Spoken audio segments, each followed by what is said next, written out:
Innal hamdalillah nahmaduhu wa nasta'inuhu wa nastaghfiruhu wa natubu ilayh wa na'udzu billahi min shururi anfusina wa sayyiati a'malina. May yahdihillahu fala mudilla lahu wa may yudlil fala hadiyalah.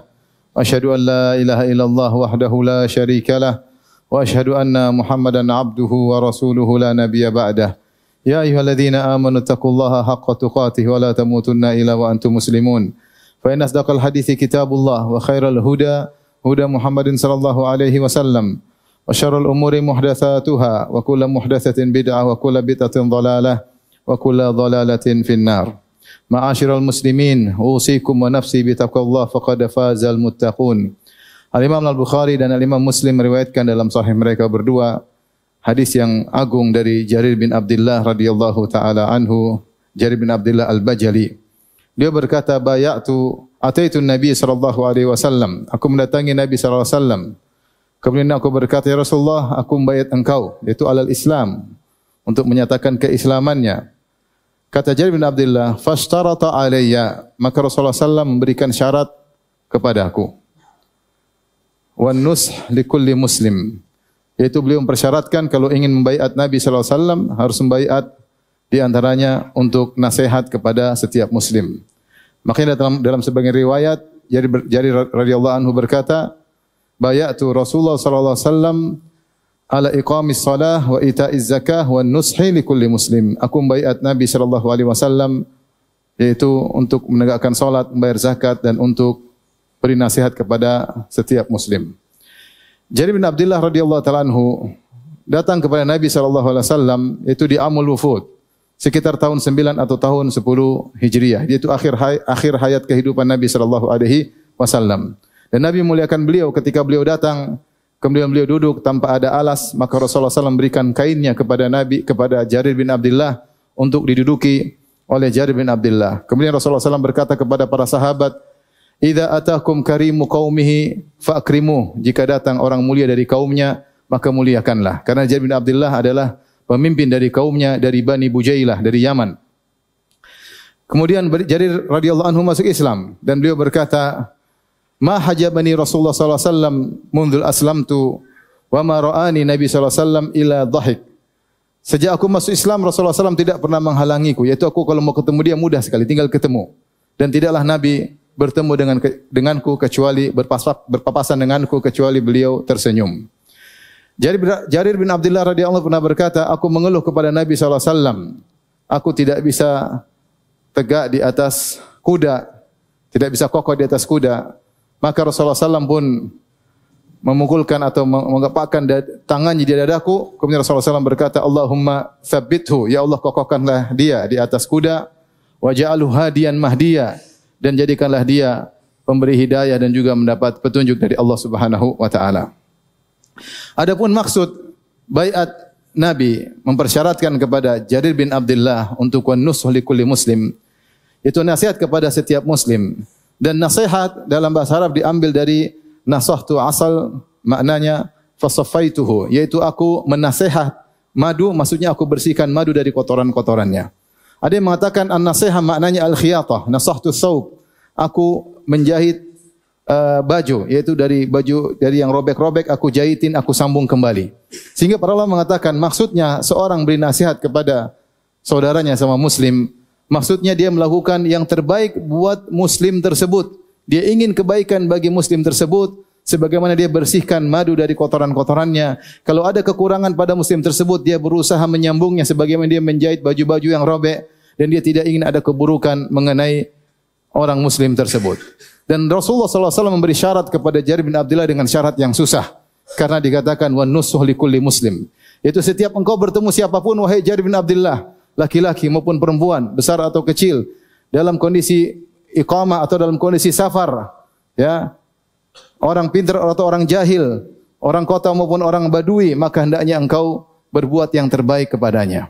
Ada yang mengatakan Nabi SAW beri syarat hal tersebut kepada Jarir bin Abdullah karena dia adalah pemimpin kaumnya dan dia akan pulang ke negeri Yaman untuk berdakwah dan dia harus bersikap demikian sebagai seorang dai. Ada yang mengatakan karena kaumnya terkenal dengan kaum Ghadar, ahli Ghadar, suka berkhianat, maka Jarir disuruh untuk menasihati kaumnya.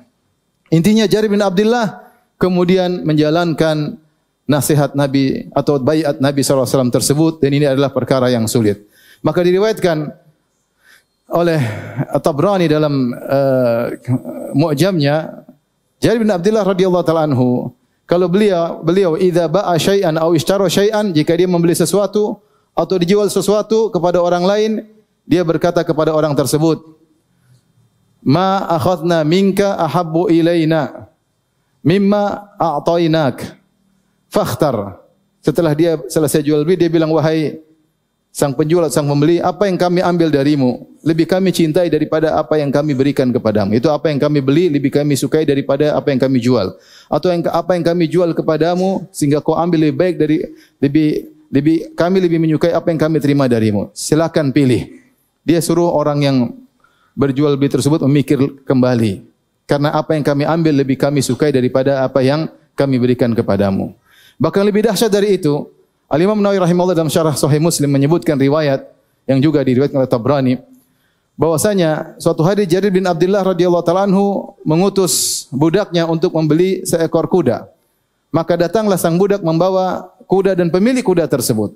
Maka Jarir bertanya, berapa kau jual? Kata dia 300 dirham. Maka kemudian Jarir bin Abdullah mengambil kuda tersebut dengan harga 300 dirham. Kemudian dia lihat-lihat lagi kuda ini. Dia bilang, ini kuda lebih bagus daripada harganya. Bagaimana kalau saya tambah 100 dirham? 400 dirham. Kata dia, terserah engkau wahai Jarir. Dia lihat lagi, dia bilang, bagaimana kalau 500? Sampai akhirnya jadi 800 dirham. Karena dia tahu kuda ini tidak pantas dibeli dengan harga 300 dirham. Dan dia melaksanakan wasiat Nabi, wan nusuh likulli muslim, yaitu ingin yang terbaik bagi muslim manapun. Maka dia tidak ingin seandainya, artinya dia menempatkan posisinya, seandainya dia menjadi penjual kuda tersebut, tentu ini harga yang kurang pantas. Maka akhirnya Jarir bin Abdullah dari 300 dirham, dia naikkan harganya sampai 800 dirham, kemudian dia berikan kepada penjual kuda tersebut. Allahu Akbar. Luar biasa bagaimana akhlak Jarir bin Abdullah radhiyallahu taala anhu, an-nushu likulli muslim.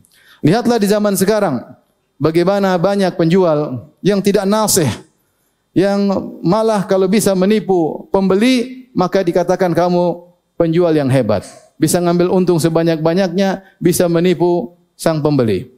Ketika jual barang kepada orang lain, dia tidak menceritakan kondisi yang seadanya. Dia menutupi aib-aib barang tersebut. Dia tidak menceritakan yang terbaik untuk sang pembeli. Seharusnya kalau pedagang yang terbaik, yang menjalankan wasiat Jarir bin Abdullah, maka dia akan jelaskan. Kalau ada beberapa pilihan barang, dia berkata, yang ini begini, yang ini begini, yang ini begini, ini harganya begini, terserah kamu pilih yang mana. Maka dia menjelaskan dengan sebaik-baiknya, seakan-akan dia ingin beli. Terserah sang pembeli milih yang mana. Bukan malah menutup aib, bahkan bangga kalau bisa menjual barang yang murah dengan harga yang mahal, dengan menyembunyikan sebagian aib dari barang-barang tersebut. Maka seorang berusaha menjadi orang yang terbaik bagi muslim yang lain dalam segala kondisi, baik dalam muamalah maupun dalam kegiatan-kegiatan yang lainnya. Aqulu qouli hadza astaghfirullah li wa lakum wa lisal muslimin kulli dhanbin khati'ah fastaghfir innahu wal ghafurur rahim. Alhamdulillahi ala ihsani wa syukru lahu ala taufiqihi wa amtinani wa asyhadu an la ilaha illallah wahdahu la syarika lahu ta'ziman li sya'ni wa asyhadu anna Muhammadan abduhu wa rasuluhu da'a ila ridwani. Allahumma shalli alaihi wa ala alihi wa ashabihi wa ikhwani. Ma'asyiral muslimin, hadis ini mengajarkan kita untuk mencari pahala dan keridhaan Allah ketika bermuamalah dengan siapapun. Kita tahu umur kita tidak panjang dan kita tahu kemampuan kita untuk beramal terbatas, ya. Oleh karenanya setiap kita dalam kondisi apapun, bertemu dengan siapapun, kita berusaha mencari pahala. Di antara mencari pahala adalah dengan menjalankan hadis ini. Kita bertemu siapapun orang tersebut, apakah istri kita, apakah anak-anak kita, apakah kawan kita, apakah murid kita, apakah guru kita, apakah tetangga kita, kita berusaha menjadi nasih. Apa sih yang saya bisa lakukan terbaik buat dia? Ya. Apa yang terbaik buat dia? Apa yang bisa menjauhkan dia dari keburukan? Dan apa yang bisa mendatangkan kebaikan-kebaikan baginya? Ya, memang benar ini hal yang dinasihatkan oleh Nabi SAW sebagai penyempurna keimanan. Karena Nabi SAW berkata, la yu'minu ahadukum hatta yuhibba li akhihi ma yuhibbu li nafsihi. Tidaklah sempurna iman salah seorang dari kalian sampai dia menginginkan kebaikan bagi saudaranya apa yang dia inginkan untuk dirinya sendiri. Maka ketika kita bertemu dengan siapapun, bermuamalah dengan siapapun, kita berusaha mencari pahala. Cari bagaimana kalau bermuamalah dengan pembantu kita, bagaimana kita bisa dapat pahala dari pembantu kita. Lakukan apa yang terbaik bagi dia, yang bisa mengurangi keburukan dari dia, kita pikirkan. Pikirkan sejenak terus kita jalankan. Maka kita menjalankan wasiat Nabi kepada Jarir bin Abdullah, an-nasih likulli muslim. Jangan sebaliknya, bagaimana kita bisa mengeruk orang ini, bagaimana kita menghabisi uangnya. Ini justru kebalikan. Itu bukan seorang yang nasih, tapi dia ghish, berusaha memberikan keburukan kepada saudaranya. Demikian juga ketika kita bermuamalah dengan istri kita. Apa yang terbaik bagi istri kita? Apa yang bisa kita lakukan? Apa yang bisa kita berikan? Apa usaha agar dia terhindar dari keburukan? Adakah kita memberikan waktu untuknya? Ketika kita bermuamalah dengan anak kita pun demikian. Jangan kita muamalah asal-asalan. Kita nasih sebagai bapak yang nasih. Bagaimana bisa terhadap anak kita? Yang bisa kita lakukan. Kita ajak ngobrol, kita arahkan, kita peringatkan. Seperti itu. Lalu kita sama supir, sama siapapun, sama tetangga. Berusaha melakukan yang terbaik sehingga kita bisa memperoleh pahala dengan bermuamalah dengan siapapun. Karena di antara wasiat Nabi SAW kepada Jarir bin Abdullah, wa nush likulli muslim, yaitu berbuat yang terbaik bagi setiap muslim. Dan itulah akhlak para anbiya. Oleh karenanya para nabi ketika mereka berdakwah, mereka berkata, wa ansahu lakum, dan aku melakukan yang terbaik buat kalian. Aku ingin kebaikan bagi kalian. Ya. Dalam ayat yang lain, wa ana lakum nasihun amin, dan aku adalah pemberi nasihat yang terpercaya bagi kalian. Mereka sudah berusaha semaksimal mungkin memberikan nasihat dalam dakwah meskipun sebagian mereka ditolak dan umatnya masih banyak yang kafir kepada nabi-nabi tersebut. Semoga Allah Subhanahu wa taala mengampuni dosa-dosa kita dan menganugerahkan kepada kita akhlak yang mulia sehingga kita bisa menjadi orang yang nasih kepada muslim manapun yang kita temui. Inna Allaha malaikatahu yusalluna 'alan nabi ya ayyuhalladzina amanu sallu alaihi wa sallimu taslima.